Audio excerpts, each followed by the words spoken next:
First ক্লাসে তোমাদের এই চ্যাপ্টারের উপরে ইলেকট্রোভ্যালেন্সি, কোভ্যালেন্সি এবং কোঅর্ডিনেট কোভ্যালেন্সি এগুলো নিয়ে আলোচনা করেছিলাম এবং বিভিন্ন যৌগ যাদের কোসেল মতবাদ এবং লুইস ডট স্ট্রাকচার এগুলো দেখানো হয়েছে।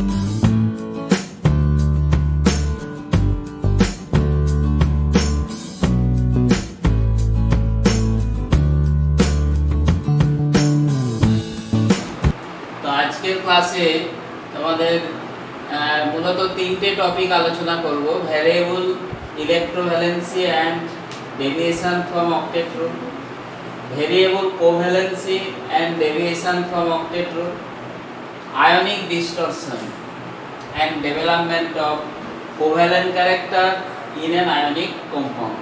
মূলত এটা থেকে আমরা পেয়ে যাব ফাজান্স রুল, অর্থাৎ এই ফাজান্স রুল থেকে আমরা আলোচনা করব কিভাবে কোনো তড়িৎযোজী যৌগে সমযোজী ধর্মের বিকাশ ঘটে এবং change of properties of compound due to polarisation, এবং ফাজান্স সূত্রের অ্যাপ্লিকেশন বিভিন্ন যৌগের ক্ষেত্রে, যেমন দ্রাব্যতার ক্ষেত্রে, থার্মাল স্টেবিলিটি মানে তাপীয় স্থায়িত্ব, তারপর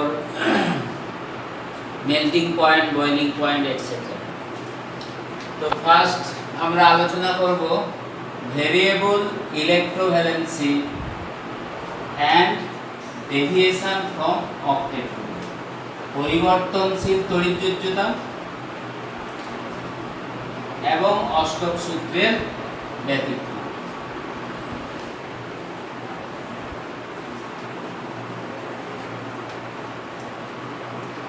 পরিবর্তনশীল তড়িৎযোজ্যতা এবং অষ্টক সূত্রের ব্যতিক্রম। পরিবর্তনশীল তড়িৎযোজ্যতা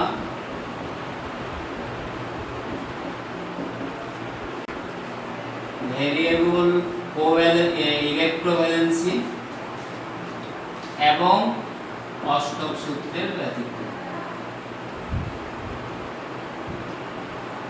অষ্টক সূত্রের ব্যতিক্রম।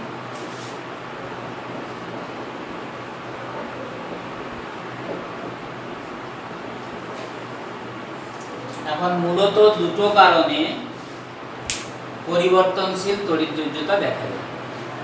গ্রুপ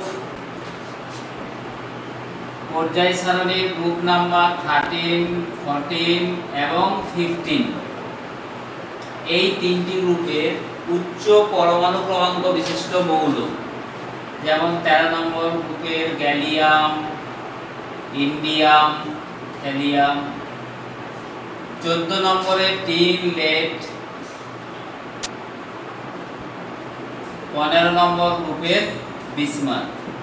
অর্থাৎ পি ব্লকের অন্তর্ভুক্ত গ্রুপ 13, 14 এবং 15 নম্বরের গ্যালিয়াম, ইন্ডিয়াম, হেলিয়াম, 14 নম্বর গ্রুপের টিন, লেড, 15 নম্বর গ্রুপের বিসমাথ, এই উচ্চ পরমাণু ক্রমাঙ্ক বিশিষ্ট মৌলগুলি এবং সন্ধিগত মৌল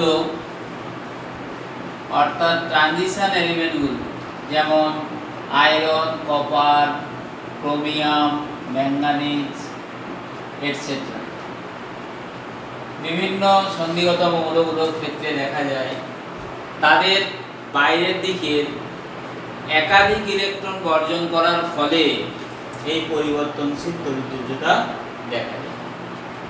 দেখা যায় যে এই মৌলগুলো তাদের বহিস্থ কক্ষের ইলেকট্রন বর্জন করার পরও যে ইলেকট্রন বিন্যাস থাকে সেটা সুস্থিত হয় না। সেই কারণে স্থায়িত্ব লাভের জন্য এই মৌলগুলো আরো 2 বা ততোধিক ইলেকট্রন বর্জন করে। তাহলে এই পরিবর্তনশীল তড়িৎযোজ্যতার মূলত দুটো কারণ, একটা হচ্ছে অস্থায়ী ইলেকট্রন বিন্যাস,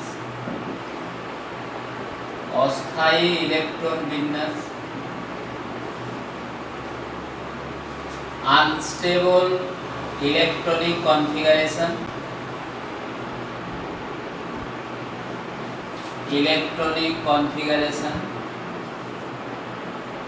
and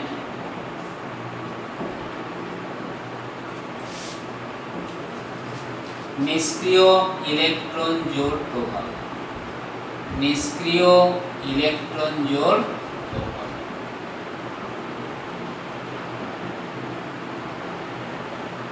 inert electron pair effect, electron pair effect, বা শুধু আমরা ইনার্ট পেয়ার ইফেক্টও বলতে পারি, ইনার্ট পেয়ার ইফেক্টও বলা হয়। এই দুটো কারণে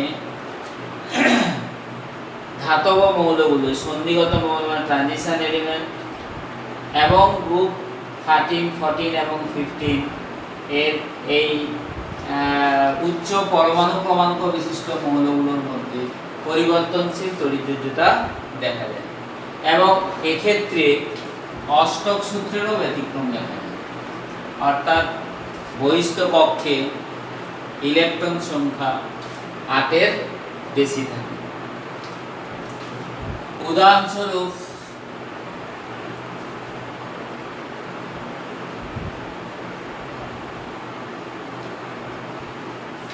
যেমন আয়রন, প্রথমে আলোচনা করি আয়রন। 1 নম্বর আয়রন Fe, Fe এর atomic number 26, so electronic configuration 1s2 2s2 2p6 3s2 3p6 3d 4s2 3d6। এই পর্যন্ত আমরা এটা কি আর্গন, এই পর্যন্ত লিখব।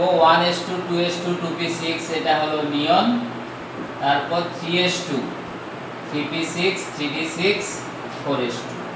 তাহলে আমরা দেখতে পাচ্ছি আয়রনের বহিস্থ কক্ষে দুটো ইলেকট্রন আছে। আয়রন যখন দুটো ইলেকট্রন বর্জন করে Fe2+ + 2e, তখন তড়িৎযোজ্যতা 2 দেখায়।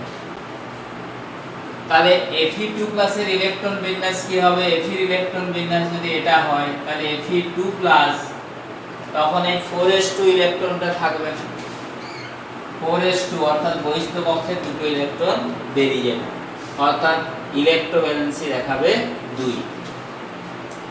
কিন্তু এই বহিস্থ কক্ষে আমরা দেখতে পাচ্ছি 3d6 আছে।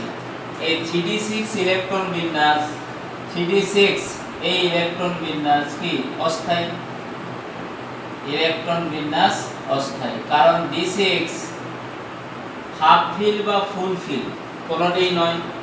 তাই স্থায়িত্ব লাভের জন্য এই 3d কক্ষকের একটা ইলেকট্রন বেরিয়ে যায়, ফলে Fe2+ আরো একটি ইলেকট্রন বর্জন করে Fe3+ আয়নে পরিণত হয়। অর্থাৎ দেখা যাচ্ছে আয়রনের তড়িৎযোজ্যতা 2 এবং 3, 2 এবং 3, অর্থাৎ পরিবর্তনশীল তড়িৎযোজ্যতা বর্তমান। এবং প্রতি ক্ষেত্রে আমরা দেখতে পাচ্ছি Fe2+ এবং 3+, Fe2+ এর বহিস্থ ইলেকট্রন সংখ্যা কত?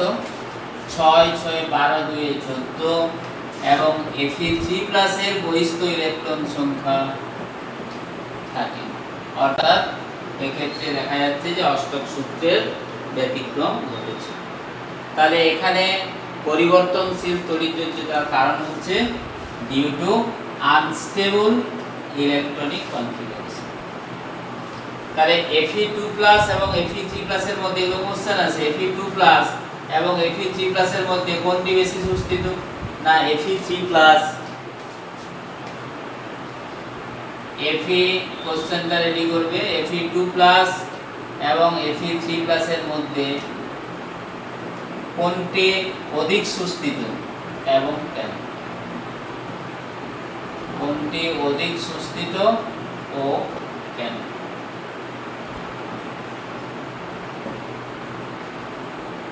অ্যানসার কি?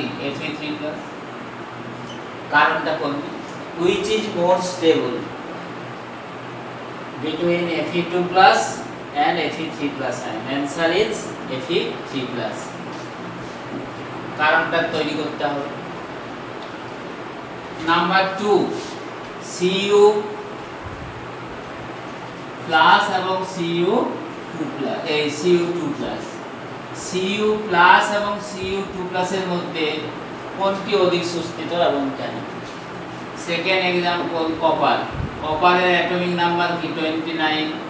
তাহলে এখানে আমরা যে নিয়ন 3s2 3p6 3d10 4s1, এটি হলো কপারের ইলেকট্রনিক কনফিগারেশন। দেখা যায় বহিস্থ কক্ষকে একটা ইলেকট্রন আছে, তাই কপার একটা ইলেকট্রন বর্জন করে কিউব প্লাস আয়নে পরিণত হয় এবং এর তড়িৎযোজ্যতা দেখায় 1। তাহলে Cu প্লাস আমরা দেখতে পাচ্ছি এই আয়নের বহিস্থ কক্ষে Cu প্লাসের বহিস্থ ইলেকট্রন সংখ্যা 18, তাই না? 10 6 16 2 8। কারণ Cu যখন Cu প্লাস হয়ে যাবে তখন এই 4s ইলেকট্রনটা থাকবে। তাহলে এক্ষেত্রে অষ্টক নিয়মের ব্যতিক্রম দেখা যাচ্ছে,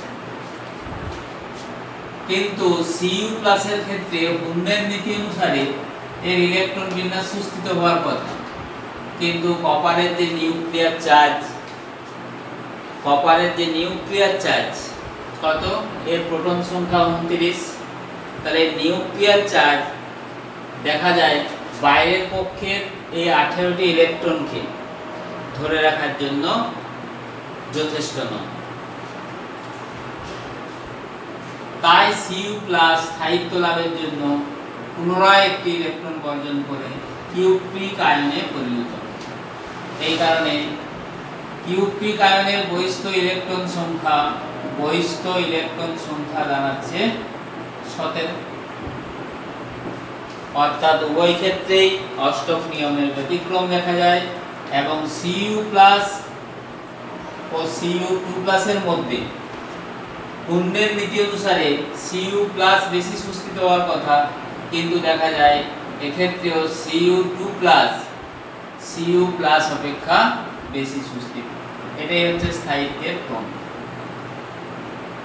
Cu2 প্লাস বেশি সুস্থিত।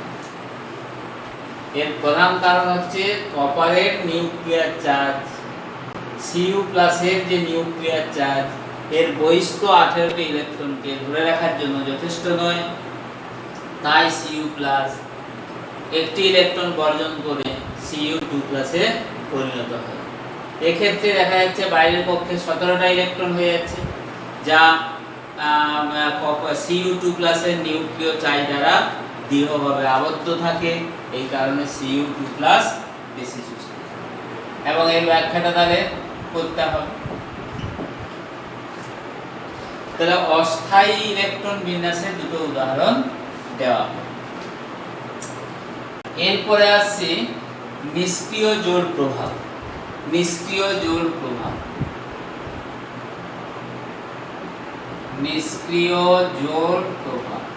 Inert pair effect.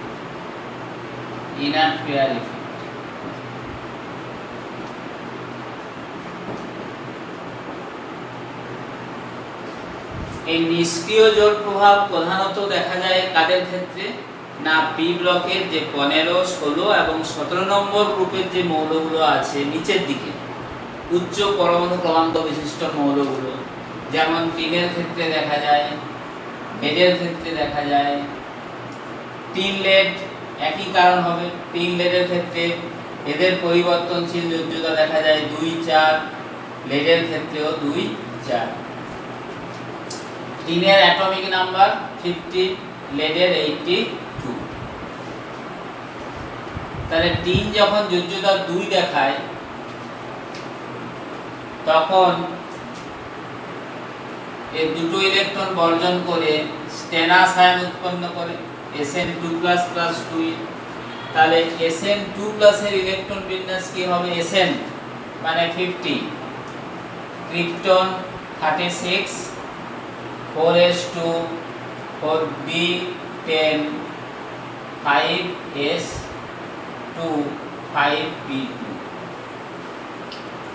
Krypton 4s246 ক্রিপ্টনের মধ্যে আছে, তাতে থাকছে ক্রিপ্টন 36 40 10 46 48 5p2 50। এটি হলো টিনের ইলেকট্রন নিউক্লিয়াস।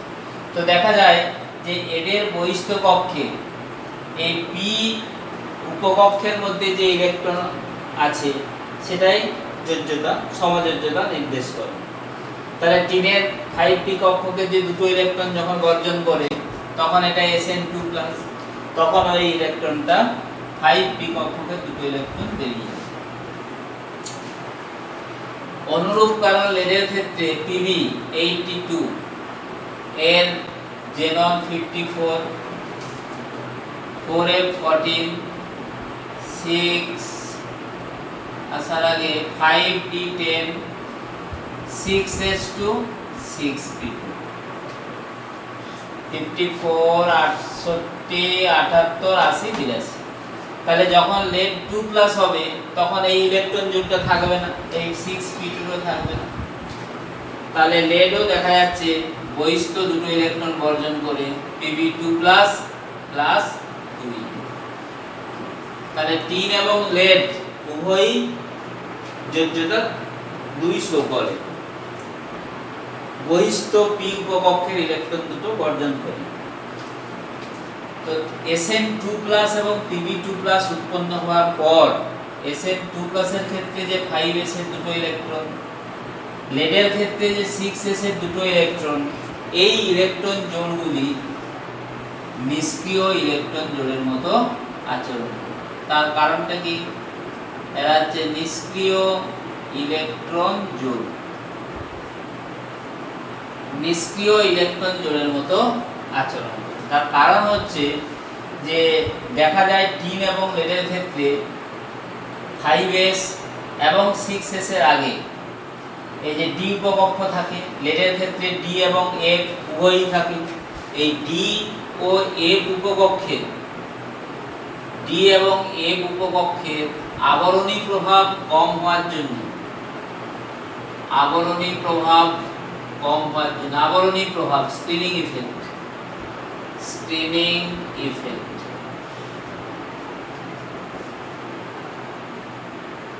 আবরণী প্রভাব কম। তাহলে এদের আবরণী প্রভাব কম হওয়ার জন্য এই যে বহিস্থ ইলেকট্রন জোড়ের প্রতি এদের নিউক্লিয়াসের আকর্ষণ বল খুব বেশি হয়। অর্থাৎ বহিস্থ 5 বহিস্থ 5s কক্ষকের ইলেকট্রন জোড়টিকে এবং লেড 6s কক্ষকের ইলেকট্রন জোড়টিকে দৃঢ়ভাবে আবদ্ধ রাখে। তাই এই ইলেকট্রন জোড়টি নিষ্ক্রিয় জোড়ের মতো আচরণ করে। অর্থাৎ এই ইলেকট্রন জোড়কে অপসারিত করতে অনেক বেশি শক্তির প্রয়োজন। তাই টিন এবং লেড সহজে s উপকক্ষের বা s কক্ষকের ইলেকট্রন জোড় বর্জন করতে পারে না। অর্থাৎ এই ইলেকট্রন জোড়গুলি বন্ধন গঠনে সহজে অংশগ্রহণ করে না। এই প্রভাবকে, এই ঘটনাকে বলা হচ্ছে নিষ্ক্রিয় জোড় প্রভাব।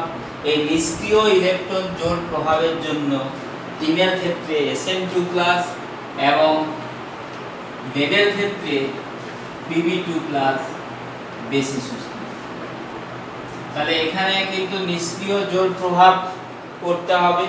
তাহলে টিনের পরিবর্তনশীল তড়িৎযোজ্যতা, লেডেরও পরিবর্তনশীল তড়িৎযোজ্যতা, যে 2 এবং 4 বর্তমান, এবং এই আয়নগুলোর মধ্যে Sn2+, Sn4+, Pb-র ক্ষেত্রে Pb2+, Pb4+, কোনটি বেশি সুস্থির? এই কোশ্চেনগুলো আছে। কোশ্চেন 3, এই আয়ন জোড়গুলির মধ্যে কোনটি বেশি সুস্থির? আমরা আবার ব্যাখ্যা করব। ইন্ডিয়াম, ইন্ডিয়ামের ক্ষেত্রে ইন্ডিয়াম In+, In3+, হ্যালিয়াম, হ্যালিয়ামের প্লাস এবং Tl3+। এই আয়নগুলোর মধ্যে মানে নিম্নলিখিত জোড়গুলির মধ্যে, আয়ন জোড়গুলির মধ্যে কোনটি অধিক সুস্থিত? Which is more stable?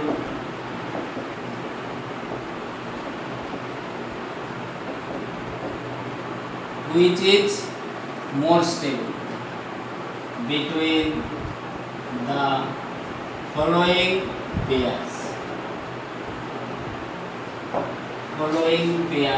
and y.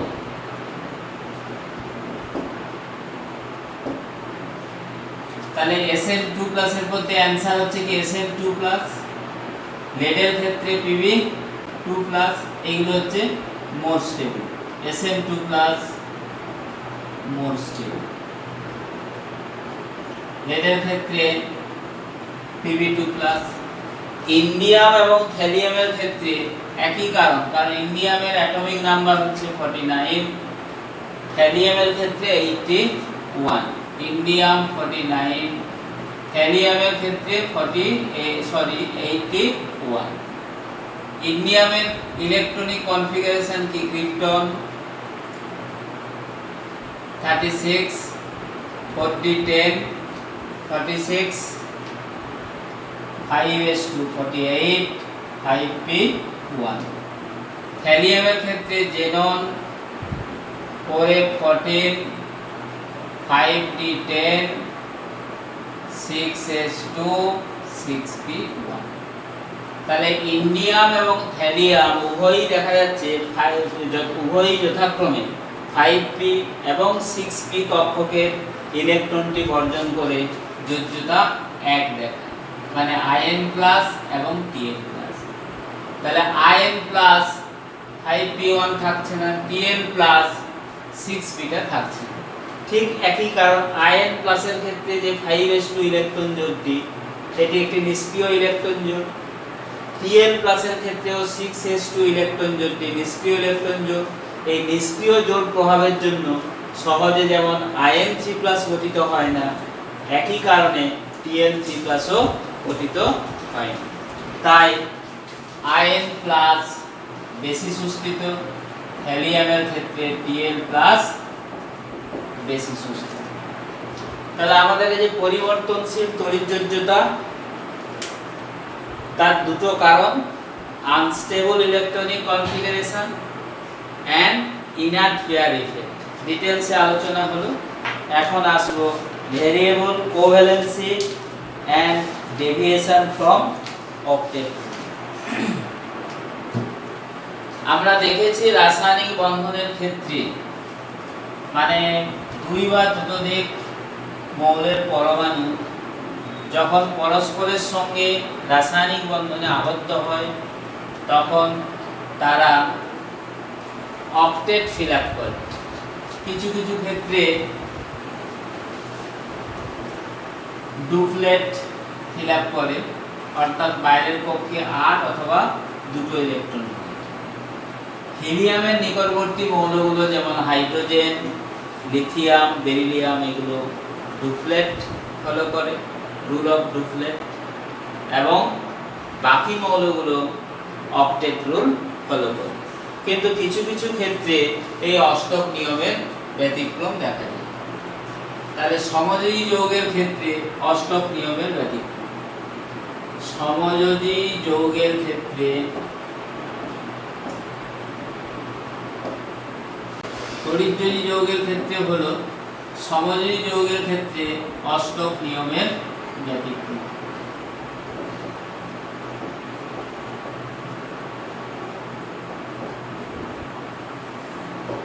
এখানে আমরা দু রকমের কেস করব। এক হচ্ছে অসম্পূর্ণ ইলেকট্রন অষ্টক, অসম্পূর্ণ electron অষ্টক, incomplete octet rule,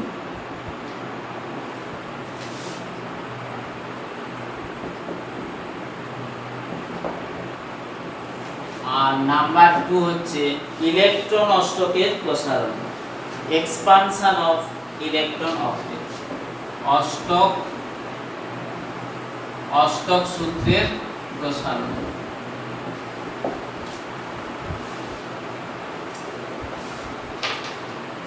electron অষ্টকের প্রসারণ, ইলেকট্রন অসম্পূর্ণ ইলেকট্রন অষ্টক আর সেই ইলেকট্রন অষ্টকের প্রসারণ।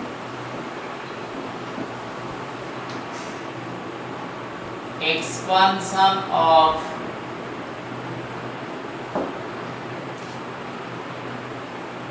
Electron octet.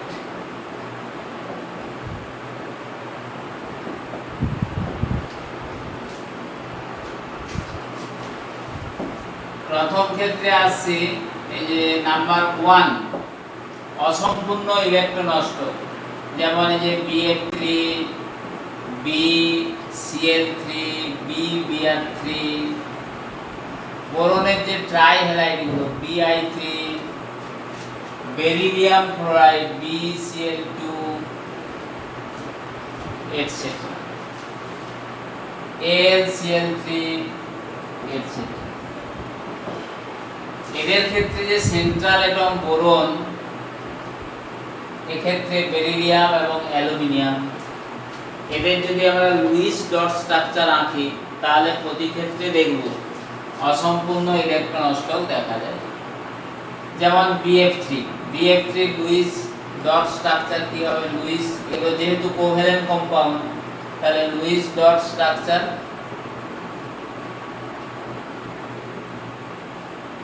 সেন্ট্রাল অ্যাটম কি? Boron F F F। ফ্লুওরিনের বহিস্থ কক্ষে যেহেতু 7টি ইলেকট্রন রয়েছে তাহলে বোরন এবং ফ্লোরিনের মাঝে একটি করে ইলেকট্রন জোড় গঠিত হবে, এবং বোরনের আমরা জানি অ্যাটমিক নাম্বার 5, তাই 1s2 2s2 2p1। এর বহিস্থ কক্ষে 3টে ইলেকট্রন আছে। ফ্লোরিনের 9 1s2 2s2 2p5, এর আছে 7টা। তাহলে এদের দেখতে পাচ্ছি ফ্লোরিনের অষ্টক সম্পূর্ণ হলেও বোরনের বহিস্থ কক্ষে কিন্তু 6টি ইলেকট্রন, অর্থাৎ অষ্টক অপেক্ষা 2টি ইলেকট্রন কম রয়েছে। ঠিক একইভাবে এগুলোর ক্ষেত্রেও ব্যাখ্যা করা যায়। বোরনের যে ট্রাইহ্যালাইড গুলো BeCl2 দেখা যায় সেন্ট্রাল অ্যাটম বেরিলিয়ামের বহিস্থ কক্ষে 4টি, অষ্টক অপেক্ষা 4টি কম। অ্যালুমিনিয়াম ক্লোরাইড এই বোরন হ্যালাইডের মতো একই। এখন আসছি ইলেকট্রন অষ্টকের প্রসারণ। ইলেকট্রন অষ্টকের প্রসারণ PCl5 PF5 SF6 প্রভৃতি যৌগগুলোর ক্ষেত্রে ইলেকট্রন অষ্টকের প্রসারণ দেখা যায়। যেমন PCl5 ফসফরাসের বহিস্থ কক্ষে 5টি ইলেকট্রন রয়েছে, তাহলে PCl5 এর ক্ষেত্রে সেন্ট্রাল অ্যাটম ফসফরাস এবং এক্ষেত্রে 5টি ক্লোরিন। ক্লোরিনের বহিস্থ কক্ষে যেহেতু 7টা, ফসফরাস হলো নিয়ন 3s2 3p3, বাইরের কক্ষে 5টি ইলেকট্রন। ক্লোরিন নিয়ন 3s2 3p5, বাইরের কক্ষে 7টি ইলেকট্রন রয়েছে, তাই প্রত্যেকের মধ্যে একটি করে ইলেকট্রন জোড় গঠিত হবে। আর ক্লোরিনের থাকছে 6টা, তাহলে ক্লোরিনের অষ্টক সম্পূর্ণ হলেও দেখা যাচ্ছে ফসফরাসের বাইরের কক্ষে 10টি ইলেকট্রন হয়ে যাচ্ছে, অর্থাৎ এক্ষেত্রে ইলেকট্রন অষ্টকের প্রসারণ দেখা যায়। সেম এক্সপ্লেনেশন PF5 SF6 এ কেন্দ্রীয় পরমাণু সালফারে দেখা যাবে 12টি ইলেকট্রন হয়ে যাচ্ছে। তাহলে এই অসম্পূর্ণ ইলেকট্রন অষ্টকের প্রসারণ এগুলো হলো। এখন আমরা আসব পরিবর্তনশীল সমযোজিত, ভেরিয়েবল কোভ্যালেন্স।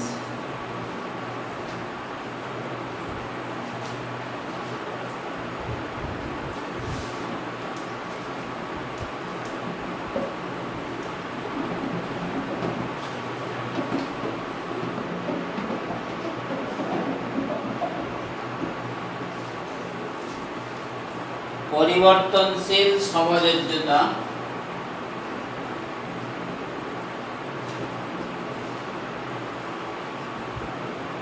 পরিবর্তনশীল পরিবর্তনশীল সমযোজ্যতা, ভেরিয়েবল কোভ্যালেন্সি।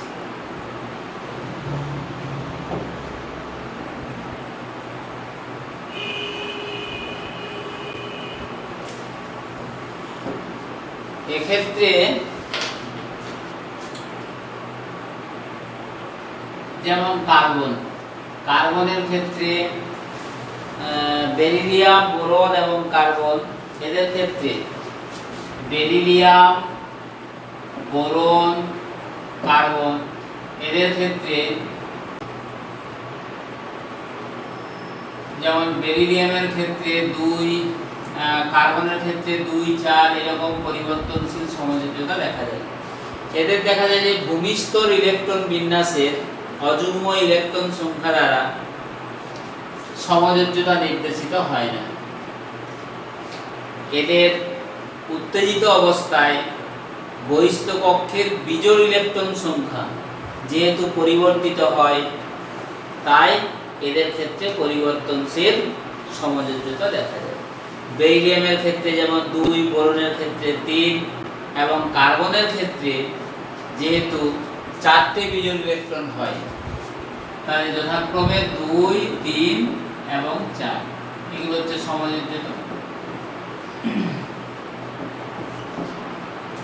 কার্বনের ক্ষেত্রে যেমন 2 এবং 4, কেননা কার্বনের এই যে 1s2 2s2 2p2, 1s2 2s2 2p2, তাহলে কার্বনের আমরা সাধারণ অবস্থায় মানে ভূমিস্তর ইলেকট্রন বিন্যাসে আমরা দেখতে পাচ্ছি যে দুটো বিজোড় ইলেকট্রন আছে, তাই সমযোজ্যতা 2। কিন্তু উত্তেজিত অবস্থায়, এটা হলো গ্রাউন্ড স্টেট, এক্সাইটেড স্টেটে কার্বনের এই যে 2s এর একটি ইলেকট্রন 2p কক্ষকে উন্নীত হয়ে যায়, তাহলে বিজোড় ইলেকট্রনের সংখ্যা দাঁড়ায় 4, অতএব সমযোজ্যতা 4। কিন্তু পরিবর্তনশীল সমযোজ্যতা যেমন পি ব্লকের যে মৌলগুলো রয়েছে, পি ব্লকের গ্রুপ 15, 16 এবং 17, এই গ্রুপের মৌলগুলো 15 নম্বর গ্রুপের যেমন মৌল ফসফরাস, আর্সেনিক, এখানে 16 নম্বর গ্রুপে সালফার, সেলেনিয়াম, 17 নম্বর গ্রুপের ক্লোরিন বাদ দিয়ে ক্লোরিন, ব্রোমিন এবং আয়োডিন, Cl, Br, I, এদের পরিবর্তনশীল সমযোজ্যতা দেখা যায়। তো এদের ক্ষেত্রে পরিবর্তনশীল সমযোজ্যতার কারণ হচ্ছে ফাঁকা ডি কক্ষকের উপস্থিতি, ফাঁকা ডি উপকক্ষের উপস্থিতি।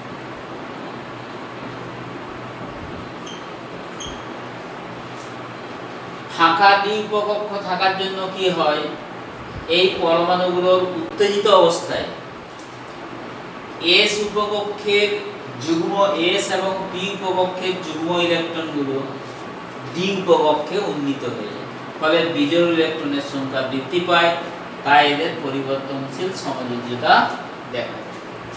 যেমন আমরা আলোচনা করছি ফসফরাসের 3, ফসফরাস আর্সেনিক 3, 5, সালফার, সেলেনিয়াম, এদের ক্ষেত্রে 2, 4, 6, ক্লোরিন, ব্রোমিন, আয়োডিন, এদের ক্ষেত্রে 1, 3, 5 এবং 7 এরকম পরিবর্তনশীল সমযোজ্যতা দেখা যায়।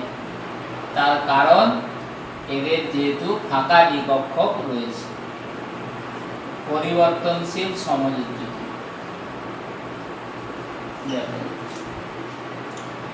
একটা দেখাচ্ছি, বাকিগুলো তোমরা প্র্যাকটিস করে নেবে। যেমন আয়োডিনটা দেখাচ্ছে, আয়োডিনের অ্যাটমিক নাম্বার কি 53, তার এর ইলেকট্রন বিন্যাস ক্রিপ্টন 4010 5s2 5p5। আমরা শুধু বহিস্থ কক্ষটা দেখাবো 5s2 5p5। যেহেতু পঞ্চম কক্ষ 5s 5p, তাহলে এখানে 5dটাও আছে কিন্তু ফাঁকা আছে। এই যে 5d উপকক্ষ ফাঁকা রয়েছে। তাই পুণ্যের নীতি অনুযায়ী ইলেকট্রন বিন্যাসটা লিখলে আমরা দেখতে পাচ্ছি গ্রাউন্ড স্টেট ইলেকট্রন বিন্যাস 5s2 5p5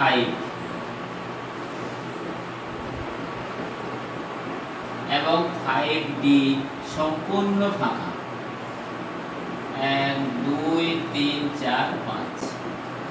তাহলে আমরা দেখতে পাচ্ছি যে গ্রাউন্ড স্টেট ইলেকট্রনিক কনফিগারেশনে আয়োডিনের একটি মাত্র অযুগ্ম ইলেকট্রন রয়েছে, তাই এর সমযোজ্যতা আমরা এই পাশের সমযোজ্যতা লিখছি 1। ফার্স্ট এক্সাইটেড স্টেটে এর ইলেকট্রন বিন্যাস দাঁড়াবে 5p উপকক্ষের একটি ইলেকট্রন, এই যে 5 যেহেতু ফাঁকা আছে এখানে চলে যাবে, তাহলে ফার্স্ট এক্সাইটেড স্টেটে 3টে বিজোড় ইলেকট্রন, তাই যোজ্যতা হচ্ছে 3। সেকেন্ড এক্সাইটেড স্টেটে 5p উপকক্ষের আরেকটি যুগ্ম ইলেকট্রন 5d তে চলে যাচ্ছে, তাহলে আমরা দেখতে পাচ্ছি 5। থার্ড এক্সাইটেড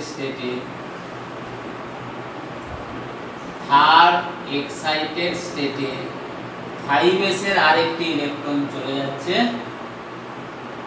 5d, তাহলে বিজোড় ইলেকট্রনের সংখ্যা দাঁড়ায় 7, তাই 7 যোজ্যতা দেখায়। অর্থাৎ এদের ক্ষেত্রে পরিবর্তনশীল সমযোজ্যতা 1 থেকে আমরা 7 পর্যন্ত পেয়ে যাচ্ছি। ঠিক একইভাবে ব্যাখ্যাগুলো করে নিও। ফসফরাসের 3 5, ফসফরাস আর্সেনিকের 3 5, সালফার সেলেনিয়ামের 2 4 6 এবং হ্যালোজেন মৌলগুলোর ফ্লোরিন ছাড়া।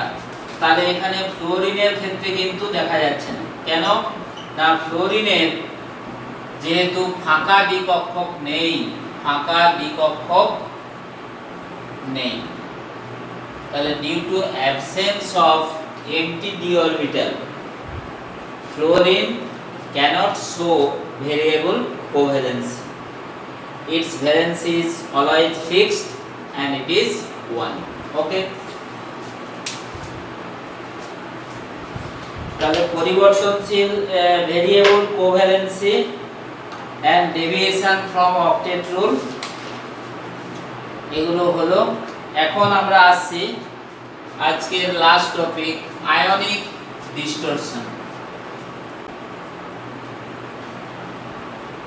and development of covalent character in an ionic compound.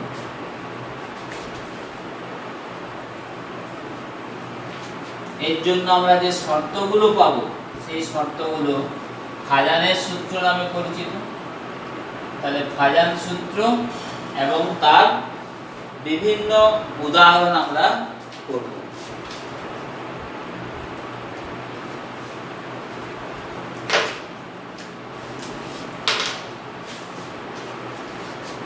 তাহলে লাস্ট টপিক আয়নিক ডিসটরশন।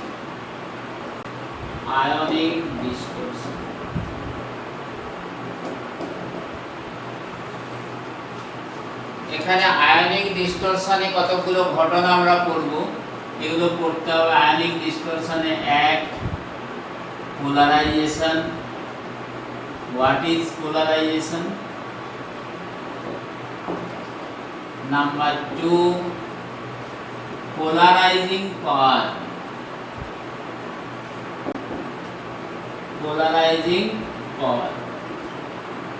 এখানে আমরা পড়ব আয়নিক পোটেনশিয়াল।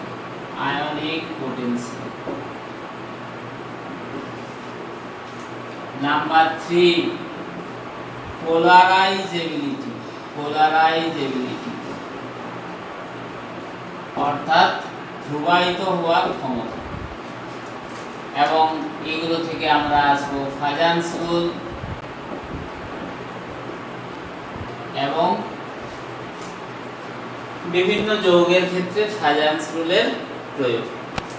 তাহলে আয়নিক ডিসটরশন, এখানে আমাদের প্রথমেই পড়তে হবে ক্যাটায়ন এবং অ্যানায়ন।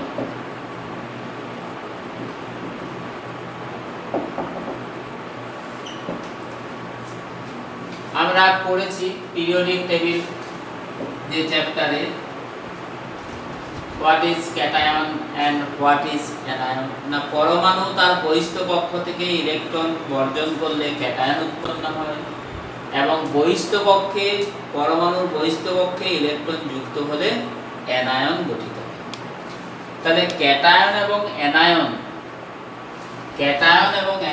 ক্যাটায়নের ক্ষেত্রে যেহেতু Z/E বেশি, Z/E এর মান বেশি, তাই পরমাণু অপেক্ষা ক্যাটায়নের সাইজ কম এবং অ্যানায়নের ক্ষেত্রে যেহেতু Z/E এর মান কম, তাই অ্যানায়ন পরমাণু অপেক্ষা আকারে বড়। অর্থাৎ আমরা দেখেছি ক্যাটায়নের ক্ষেত্রে যেহেতু নিউক্লিয়ার চার্জ, মানে in a cation the nuclear charge predominates over the electronic charge, so the external charge cloud is held firmly in a cation and the reverse state of affairs exists in an anion. তার মানে ক্যাটায়নের charge cloud সর্বদা দৃঢ়ভাবে আবদ্ধ, তাই এটি আকারে ছোট। অ্যানায়নের charge cloud loosely bound থাকে, তাই এটি আলগাভাবে আবদ্ধ। তাহলে when a cation and anion come to their equilibrium distance, the relatively loose electron cloud of the anion is attracted by the positively charged cation. So the external charge cloud of the anion is deformed and it is said to be polarized.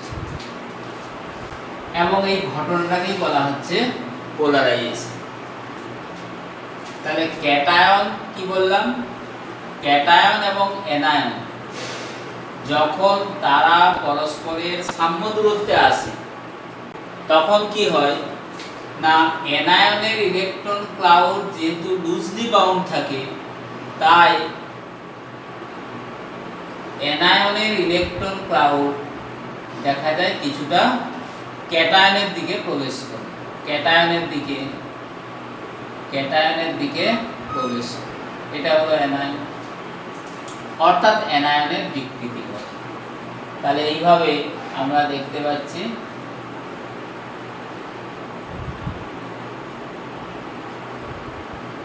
এটা cation এবং anion. তাহলে এই ঘটনাটা আমরা দেখতে পাচ্ছি যে সমযোজী যৌগের ক্ষেত্রে যেমন ইলেকট্রনের শেয়ারিং ঘটে, ঠিক একইভাবে মানে এই ঘটনাটাকেই বলা হচ্ছে অ্যানায়নের বিকৃত হওয়ার। অর্থাৎ ক্যাটায়ন এবং অ্যানায়ন যখন পরস্পরের নিকটে আসে তখন অ্যানায়নের ইলেকট্রন ক্লাউড ক্যাটায়নের মধ্যে প্রবেশ করে। এই ঘটনাটাকেই বলা হচ্ছে আয়নিক ডিসটরশন বা পোলারাইজেশন। অর্থাৎ ক্যাটায়নের চার্জ ক্লাউড দ্বারা অ্যানায়নের চার্জ ক্লাউডে এই বিকৃত হওয়ার ঘটনাকে বলা হয় পোলারাইজেশন। এবং যে ধর্মের জন্য বা বৈশিষ্ট্যের জন্য ক্যাটায়ন অ্যানায়নের চার্জ ক্লাউডকে নিজের কেন্দ্রের দিকে আকর্ষণ করে, ক্যাটায়নের সেই বৈশিষ্ট্যটাকে বলা হচ্ছে পোলারাইজিং পাওয়ার, মানে ক্যাটায়নের ধ্রুবায়ন ক্ষমতা। তাহলে ক্যাটায়নের ধ্রুবায়ন ক্ষমতা, এবার ক্যাটায়নের ধ্রুবায়ন ক্ষমতা পরিমাপ করার জন্য ক্যাটায়নের ধ্রুবায়ন ক্ষমতা মানে পোলারাইজিং পাওয়ার, এর ধ্রুবায়ন ক্ষমতা পরিমাপ করার জন্য যে প্যারামিটার ব্যবহার করা হয় তাকে বলা হয় আয়নিক পোটেনশিয়াল। আয়নিক পোটেনশিয়াল একে ফাই চিহ্ন দ্বারা প্রকাশ করা হয়। ফাই চিহ্ন দ্বারা, ফাই ইকুয়াল টু ক্যাটায়নের চার্জ বাই ক্যাটায়নের ব্যাসার্ধ।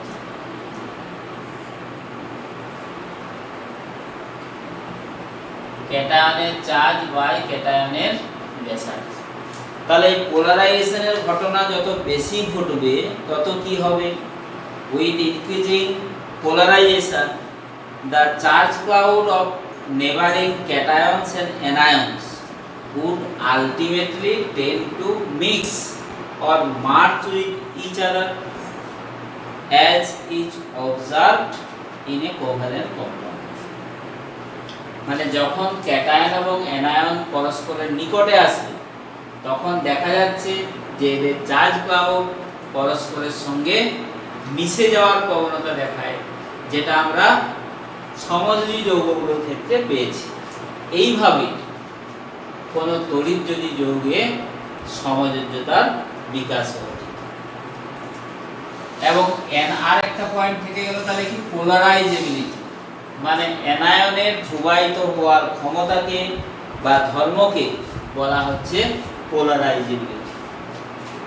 পোলারাইজেবিলিটি পোলারাইজেবিলিটি মানে অ্যানায়নের ধ্রুবায়িত হওয়ার ক্ষমতাকে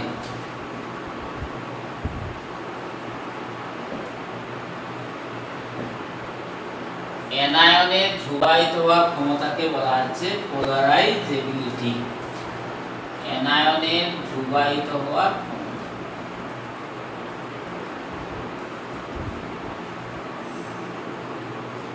এই ক্ষমতাগুলো, এই অ্যানায়নের ধ্রুবায়িত ক্ষমতা, এই যে বৈশিষ্ট্যগুলো, এগুলো আমরা হাজান সূত্রে পড়ব যে কোনো আয়নীয় যৌগের সমযোজী ধর্মের বিকাশ কতখানি ঘটবে তা কতগুলো সূত্রের উপর নির্ভর করে। এই সূত্রগুলোকে একত্রে বলা হচ্ছে হাজানের সূত্র। আয়নীয় যৌগের সমযোজ্যতার বিকাশ এই পয়েন্টগুলোর উপর নির্ভর করবে। এক হচ্ছে পোলারাইজেশন, দুই হলো ক্যাটায়নের পোলারাইজিং পাওয়ার। পোলারাইজেশন তাহলে ফেনোমেনা, মানে ঘটনাটাকে বলা হচ্ছে ক্যাটায়ন কর্তৃক অ্যানায়নের বিকৃত হওয়ার ঘটনাকে পোলারাইজেশন। ক্যাটায়ন কর্তৃক অ্যানায়নের, ক্যাটায়ন যে বৈশিষ্ট্যের জন্য অ্যানায়নের চার্জ ক্লাউডকে নিজের দিকে আকর্ষণ করে, সেই বৈশিষ্ট্য হচ্ছে ক্যাটায়নের পোলারাইজিং পাওয়ার। এটাকে আয়নিক পোটেনশিয়াল দ্বারা পরিমাপ করা হয় এবং অ্যানায়নের বিকৃত হওয়ার বৈশিষ্ট্যকে বলা হচ্ছে অ্যানায়নের পোলারাইজেবিলিটি। এই শর্তগুলোর উপরে নির্ভর করবে কোনো তড়িৎযোজী যৌগে সমযোজ্যতার বিকাশ কতখানি ঘটে, তা কতগুলো শর্ত দ্বারা নিয়ন্ত্রিত হয়। এই শর্তগুলিকে একত্রে বলা হচ্ছে হাজানের সূত্র। এখন আমরা আসছি হাজানের সূত্র। হাজান সূত্র, হাজান সূত্র এক হচ্ছে ক্যাটায়নের charge and size of cation।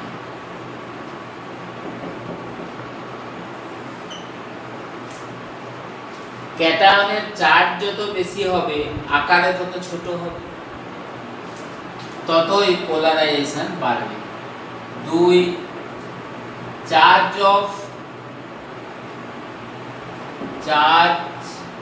and size of anion, charge and size of anion। অ্যানায়নের চার্জ যত বেশি হবে ততই অ্যানায়ন আকারে বড় হবে।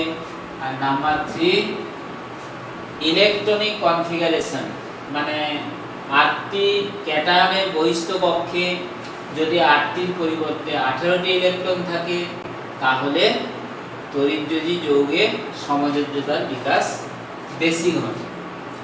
তাহলে 18 ক্যাটায়ন উইথ 18 ইলেকট্রন কনফিগারেশন,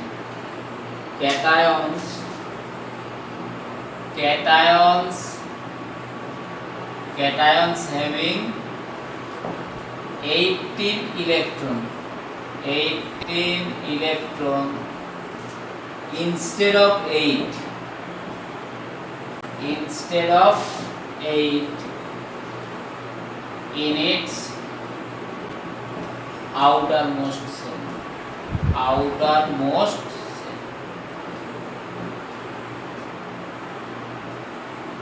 এই যে তিনটে শর্ত কন্ডিশন, এই শর্তগুলোকে বলা হচ্ছে ফাজান্স রুল। এবং কোনো তড়িৎযোজী যৌগের মধ্যে যদি এই পয়েন্টগুলো কার্যকরী হয়, অর্থাৎ ক্যাটায়নের চার্জ বেশি এবং আকারে ছোট হয়, তাহলে সেই ক্যাটায়ন কর্তৃক অ্যানায়নের বিকৃতি বেশি ঘটবে। অ্যানায়নের চার্জ বেশি এবং অ্যানায়নটি যদি আকারে বড় হয়, তাহলে অ্যানায়নের আমরা কি বলবো, অ্যানায়নের বিকৃতি বেশি ঘটবে। এবং ক্যাটায়নের বাইরের কক্ষে 8টির পরিবর্তে যদি 18টি ইলেকট্রন থাকে, তাহলেও অ্যানায়নের বিকৃতি বেশি ঘটবে। এবং এইগুলোর ক্ষেত্রে চার্জ অ্যান্ড সাইজ, ক্যাটায়নের চার্জ বেশি, চার্জ যদি বেশি হয় আকার কম হবে, আকার কম হবে, ফলে ক্যাটায়নের ফাই কি হবে, আয়নিক পটেনশিয়াল, ক্যাটায়নের ফাই বেশি হবে। অ্যানায়নের ক্ষেত্রে এক্ষেত্রে অ্যানায়নের বিকৃতি বেশি হবে, অ্যানায়নের বিকৃতি বেশি হবে। এক্ষেত্রেও ক্যাটায়ন কর্তৃক অ্যানায়নের বিকৃতি বেশি হবে, অ্যানায়নের বিকৃতি বেশি ঘটে।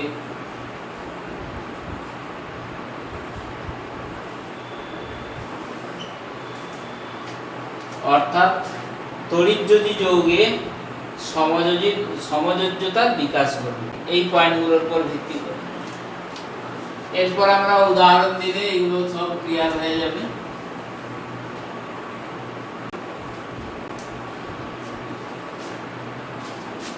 সব উদাহরণগুলো হয়তো আজ হবে না, আমরা আসবো পরে।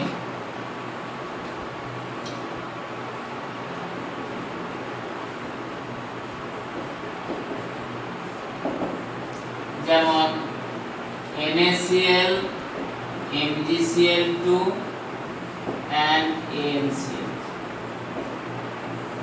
এগুলো কোশ্চেন কিরকম আসে যে এই যৌগগুলোর ক্ষেত্রে সোডিয়াম ক্লোরাইড, ম্যাগনেসিয়াম ক্লোরাইড এবং অ্যালুমিনিয়াম ক্লোরাইড, এই যৌগগুলোর মধ্যে কোনটির মেল্টিং পয়েন্ট বেশি, কোনটির মেল্টিং পয়েন্ট বেশি, বা বলে দিল কোনটির জলের দ্রাব্যতা বেশি, কোনটির জলের দ্রাব্যতা বেশি। এই ধরনের প্রশ্ন আসে। এবং কেন না, এগুলো সবই ফাজান সূত্র থেকে আমাদের ব্যাখ্যাটা হবে, ফাজান সূত্র থেকে। যেমন সোডিয়াম ক্লোরাইড, এগুলোকে যদি আমরা ভাঙি, sodium chloride, magnesium chloride and aluminium chloride, sodium chloride Na+, magnesium chloride Mg2+, এবং অ্যালুমিনিয়াম ক্লোরাইডে Al3+। এবং প্রতি ক্ষেত্রে দেখছি আমরা অ্যানায়নটা সেম, Cl-। ওকে, তাহলে এখন এই ক্যাটায়নগুলো একই, ক্যাটায়নগুলোর মধ্যে চার্জের যেমন ডিফারেন্স আছে, সেরকম আকারেরও পার্থক্য আছে। তাই এদের ক্ষেত্রে, ক্যাটায়নগুলোর ক্ষেত্রে ফাইয়ের ক্রম, ফাই ইকুয়াল টু কি না, ক্যাটায়নের চার্জ বাই ব্যাসার্ধ। Al3+ এর ক্ষেত্রে চার্জ বেশি এবং ব্যাসার্ধটা কম, তাই এবং Na+ আকারে বড়, Al3+ আকারে সবথেকে ছোট। এই কারণে ফাইয়ের ক্রম হচ্ছে Na+ greater than Mg2+ greater than Al3+। যেহেতু Na+ ফাই ইকুয়াল টু ক্যাটায়নের চার্জ বাই ব্যাসার্ধ, তাহলে আকারে সব থেকে ছোট, তার মানে আমাদের টুকুর হলো ফাইয়ের ফর্ম হচ্ছে কি লেস দেন হবে Na plus less than Mg2 plus less than Al3 plus, অর্থাৎ Al3 প্লাসে ফাই সব থেকে বেশি হওয়ার জন্য অ্যালুমিনিয়াম ক্লোরাইড এর সমযোজ্যতা বেশি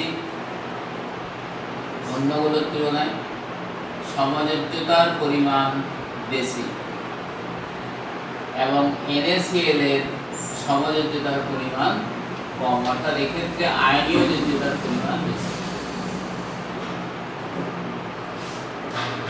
আয়নীয় যোজ্যতার পরিমাণ বেশি, আয়নীয় যোজ্যতার পরিমাণ বেশি মানে অর্থাৎ NaCl এর গলনাঙ্ক, NaCl এর গলনাঙ্ক সবথেকে বেশি এবং অ্যালুমিনিয়াম ক্লোরাইডের গলনাঙ্ক সবথেকে কম। তাহলে এটার অ্যানসার কোনটির মেল্টিং পয়েন্ট বেশি?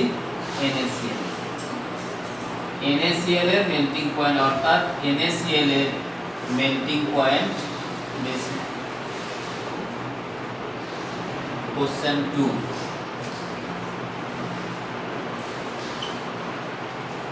CaF2 CaF2 CaCl2 CaBr2 CaI2 ক্যালসিয়ামের হ্যালাইডগুলোর মধ্যে কোনটির মেল্টিং পয়েন্ট বেশি?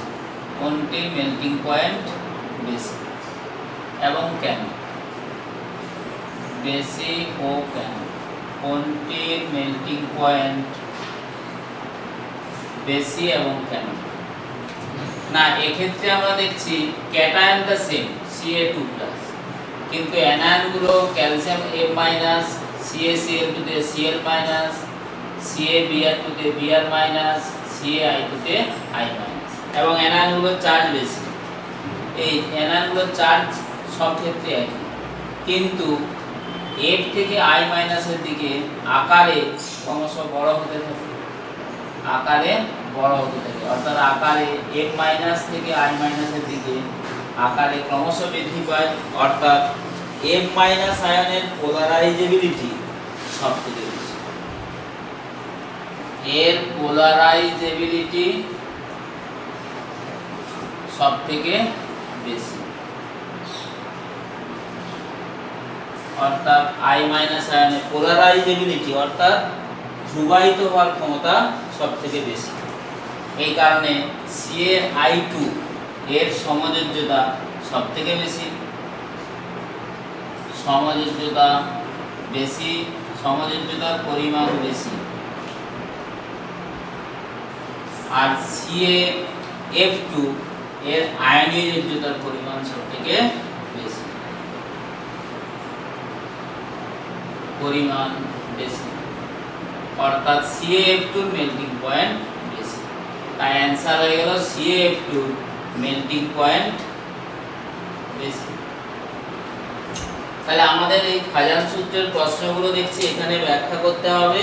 প্রথমে কোনটির আয়নীয় যোজ্যতার পরিমাণ বেশি, যেটির আয়নীয় যোজ্যতা বেশি হবে তার জলের দ্রাব্যতা বেশি হবে, তার মেল্টিং পয়েন্ট বয়লিং পয়েন্ট বেশি হবে এবং কাঠিন্যতা বেশি হবে। কোশ্চেন 3,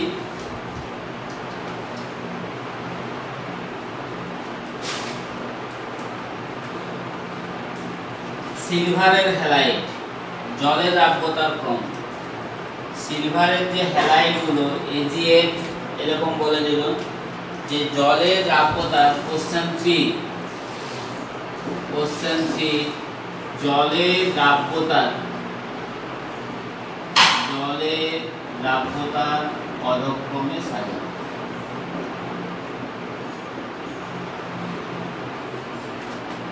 সাজাও ব্যাখ্যা করো।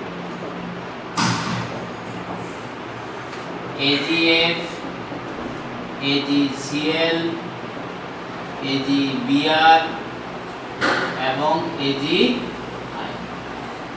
তাহলে এখানেও আমাদের দেখতে হবে ওই একই উত্তর, আয়নীয় যোজ্যতার বেশি কোথায় এবং সমযোজ্যতার পরিমাণ বেশি কোথায়।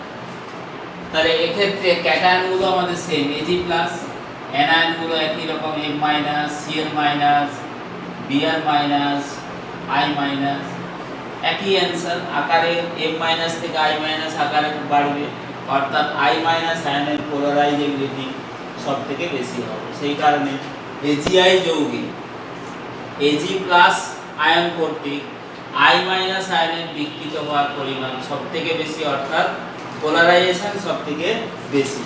তাই AgI বেশি সমযোজী এবং AgF বেশি আয়ন। যেহেতু বেশি আয়নীয় তাই জলের দ্রাব্যতা বেশি, তাই জলের দ্রাব্যতা কম, জলের দ্রাব্যতার অধক্ষম, অর্থাৎ অ্যান্সার হলো AgF greater than AgCl greater than AgBr greater than AgF। Question 4, question 4 এ আসছে তাপীয় স্থায়িত্ব, থার্মাল স্টেবিলিটি। এই যে অ্যালকালাইন 8 মেটালগুলো আছে, beryllium, magnesium, calcium, strontium, barium, এদের কার্বনেটগুলোকে তাপীয় স্থায়িত্বের ক্রমানুসারে সাজাও। Question 4, BeCO3, MgCO3, CaCO3, SrCO3 এবং BaCO3 ক্যালসিয়াম কার্বনেট। তাহলে এদের ক্ষেত্রে আমরা দেখতে পাচ্ছি এদের তাপীয় স্থায়িত্ব, তাপীয় স্থায়িত্ব থার্মাল স্টেবিলিটি, থার্মাল স্টেবিলিটি, তাপীয় স্থায়িত্বের ঊর্ধ্বক্রমে সাজাও, এরকম ঊর্ধ্বক্রমে সাজাও ও ব্যাখ্যা করো। এগুলো সবই কিন্তু ফাজানি সূত্রের অ্যাপ্লিকেশন। তাহলে এই ক্ষেত্রে আমরা দেখছি অ্যানায়নটা সেম, অ্যানায়ন প্রতি ক্ষেত্রে কি CO3 2-, কিন্তু ক্যাটায়নগুলো যথাক্রমে Be2+, Mg2+, Ca2+, strontium Sr2+ এবং বেরিয়াম Ba2+। তাহলে ক্যাটায়নগুলো চার্জ সেম, কিন্তু আকারে আমরা দেখতে পাচ্ছি বেরিলিয়াম থেকে Ba2+ এর দিকে আকারে ক্রমশ বৃদ্ধি পায়, আকারে ক্রমশ বৃদ্ধি পায়। যেহেতু আকারে ক্রমশ বাড়ে, চার্জ সেম, চার্জ বাই ব্যাসার্ধ, আকারে ক্রমশ বৃদ্ধি পায়, তাই ফাইয়ের ক্রম এই ক্ষেত্রে ফাইয়ের ক্রম চার্জ বাই ব্যাসার্ধ, নিচটা বড় হচ্ছে তার মানে ফাইটা ক্রমশ কমছে। তাহলে ফাইয়ের ক্রম হচ্ছে Be2+ greater than Mg2+, greater দেন Ca2+, greater than Sr2+, greater than Ba2+। যেহেতু ফায়ার অর্থাৎ আয়নিক পটেনশিয়ালের ক্রম এটা, তাই আমরা দেখছি BaCO3 বেরিয়াম কার্বনেটের আয়নীয় যোজ্যতা সবথেকে বেশি এবং বেরিলিয়াম কার্বনেট এর আয়নীয় যোজ্যতা সবথেকে কম। এর আয়নীয় যোজ্যতা BaCO3 আয়নীয় যোজ্যতা বেশি এবং BeCO3 এর ক্ষেত্রে আয়নীয় যোজ্যতা সবথেকে কম, আয়নীয় যোজ্যতা কম। তাই যত আয়নীয় যোজ্যতার পরিমাণ অর্থাৎ ইলেকট্রোভ্যালেন্সির পরিমাণ যত বাড়বে তত থার্মাল স্টেবিলিটি বাড়বে। তাই এদের ক্ষেত্রে এই কার্বনেটগুলোর ক্ষেত্রে তাপীয় স্থায়িত্বের কি বলেছি ঊর্ধ্বক্রম। তাই অ্যান্সার হলো এই যে BeCO3 less than MgCO3 less than CaCO3 less than SrCO3 less than BaCO3। এই হচ্ছে তাপীয় স্থায়িত্বের ক্রমশ বাড়তে থাকে। Question 5,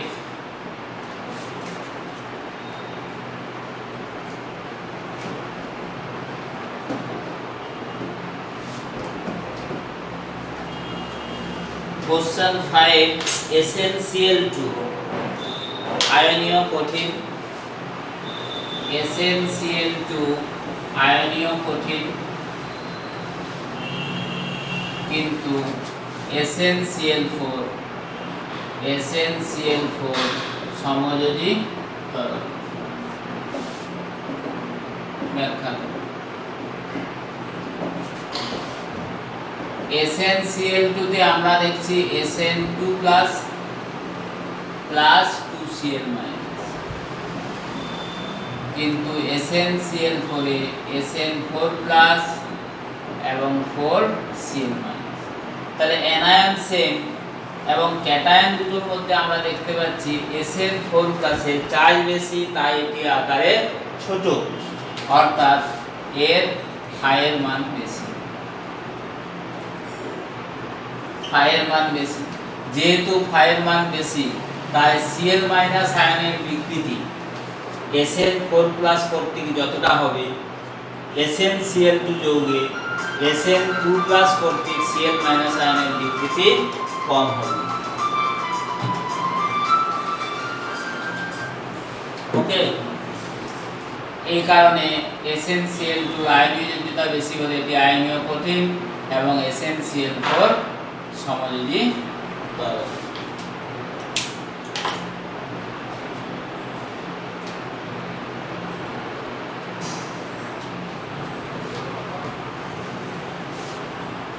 নেক্সট কোশ্চেন আছে PbI4। PbI4 এর অস্তিত্ব নেই, কিন্তু PbCl4 এর অস্তিত্ব আছে।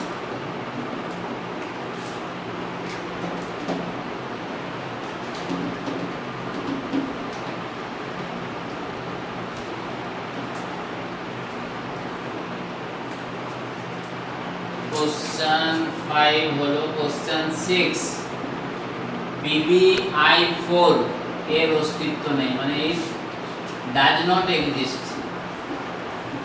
অস্তিত্ব নেই, কিন্তু PbCl4 এর অস্তিত্ব আছে,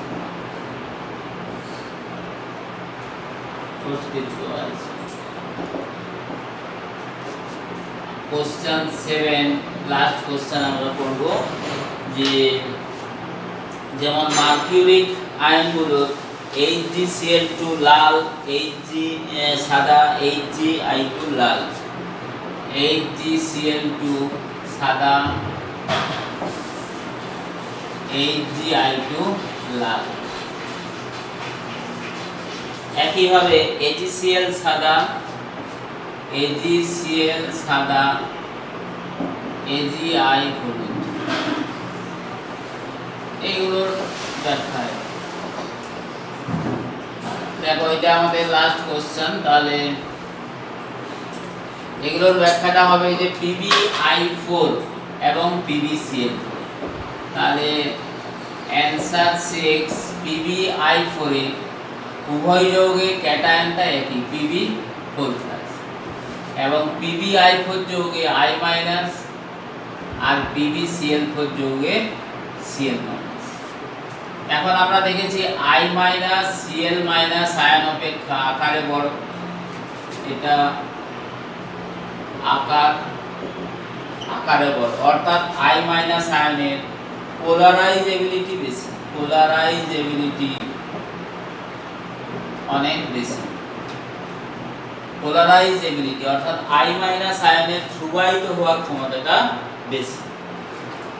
এই কারণে I- যেহেতু ধ্রুবায়িত হওয়ার ক্ষমতা বেশি, তাই I- এক্ষেত্রে আমরা এইভাবে বলবো, এই জন্য I- সহজেই জারিত হয়, সহজেই জারিত হয়, I- সহজেই জারিত হয়, অর্থাৎ I- হলো বিজারক এবং Pb4+ তীব্র জারক। এই কারণে PbI4 বিয়োজিত হয়ে PbI2 এবং I2 তে পরিণত হয়। তাহলে PbI4 এর মধ্যে I এর জারণ সংখ্যা -1, Pb হচ্ছে +4, অর্থাৎ I- আয়োডিন 0, আই মাইনাস এখানে হচ্ছে জারণ, আর Pb4 প্লাস থেকে Pb2 প্লাস প্লাস 2 এটা হচ্ছে বিজারণ।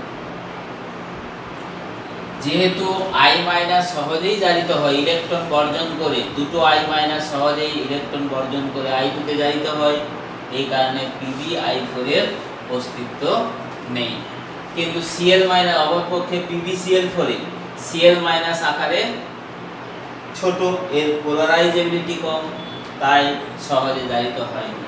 এই কারণে PbCl4 এর অস্তিত্ব থাকলেও Pbi4 এর অস্তিত্ব নেই।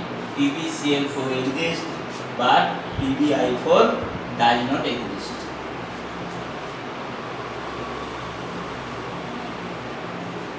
কিছু কিছু যৌগের এই যে বর্ণের ব্যাখ্যা, যেমন HgCl2 মার্কুরিক ক্লোরাইড সাদা কিন্তু মার্কুরিক আয়োডাইড লাল, সিলভার ক্লোরাইড সাদা সিলভার আয়োডাইড হলুদ। এগুলোর কারণে একইভাবে ব্যাখ্যা হবে। অ্যানসার 7 এই যে আই মাইনাস, মূল কারণটা হচ্ছে যেমন মার্কিউরিক ক্লোরাইড মার্কিউরিক আয়োডাইড ভাঙলে হবে Hg2 plus 2I minus, Hg2 plus 2Cl minus. তাহলে এখানে আমরা দেখতে পাচ্ছি I মাইনাস Cl মাইনাস। অনেকবার বলা হলো I মাইনাস আয়নের পোলারাইজেবিলিটি বেশি, পোলারাইজেবিলিটি অনেক বেশি Cl মাইনাস অপেক্ষা। এখানেও হবে silver chloride silver iodide, Agi বিয়োজিত হলে কি হবে Ag plus I minus, AgCl ভাঙলে হবে Ag প্লাস Cl মাইনাস। একসাথে ব্যাখ্যাগুলো করে দিচ্ছি।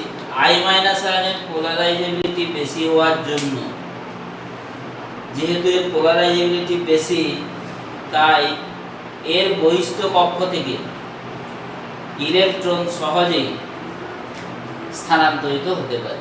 পোলারাইজেবিলিটি বেশি হলে ইলেকট্রন বর্জনটা সহজে ঘটে, এই জন্য এর বহিস্থ কক্ষ থেকে সহজেই ইলেকট্রন স্থানান্তরিত হতে পারে, এবং এই স্থানান্তর ঘটানোর জন্য অনেক কম শক্তির প্রয়োজন হয়, অর্থাৎ দৃশ্যমান অংশ থেকে আলোক রশ্মি শোষণ করে এবং তার কোনো পরিপূরক বর্ণ প্রদর্শন করে। তাহলে দৃশ্যমান শক্তি থেকে যেহেতু কম শক্তির প্রয়োজন হয়, সেই কারণে এদের পরিপূরক বর্ণ দেখা যায় যে রঙিন। যেমন এই যে Hgi2 এই জন্য রঙিন, মানে এটা লাল হয়, মানে যেহেতু I মাইনাস এর বহিস্থ কক্ষের ইলেকট্রন ট্রান্সফারের জন্য কম শক্তির প্রয়োজন, অর্থাৎ দৃশ্যমান অংশ থেকে এটি আলোক রশ্মি শোষণ করে এবং এর কোনো পরিপূরক বর্ণ প্রদর্শন করে। তাই আয়োডাইড যৌগগুলো রঙিন হয় এবং ক্লোরাইড যৌগগুলো সাদা হয়। ওকে, তাহলে আজকে আমাদের ক্লাসটা এখানেই শেষ হলো। আমরা পড়ালাম, তাহলে এই চ্যাপ্টারে আমাদের দুটো ক্লাস হলো এবং যেগুলো কভার করলাম ইলেকট্রোভ্যালেন্সি, কোভ্যালেন্সি, কোঅর্ডিনেট কোভ্যালেন্সি এবং এই ধরনের যোজ্যতা বর্তমান এরকম অনেক যৌগ, তারপরে ভেরিয়েবল ইলেকট্রোভ্যালেন্সি, ভেরিয়েবল কোভ্যালেন্সি এবং deviation from octet rule for electrovalent and covalent compound এবং হাজান সূত্র ডিটেইলসে আমাদের হলো। ওকে।